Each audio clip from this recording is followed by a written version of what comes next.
kuwa na imani kubwa kwamba mambo yataniendea vizuri. Mambo yataniendea vizuri ni one of the key ways to become successful.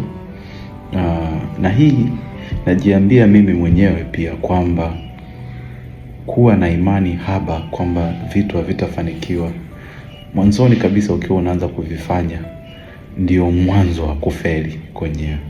Lakini kuwa na big faith na imani kubwa kwamba it's going to work out ndio mwanzo wa mafanikio yenyewe. Kuna mwandishi mmoja na mzungumzaji mkubwa anaitwa Jim Rohn. Yeye huwa anasisitiza, anasema it's all about the mind, in the mindset. Sasa sisi vijana ambao tunatoka kwenye jamii jamii ambazo hazina mafanikio makubwa, ni ngumu sana kuwa na imani pana ya kwamba things are going to work out, kwamba tutaenda kufanikiwa, kwamba bidii zetu zitabadilika kuwa na matokeo chanya.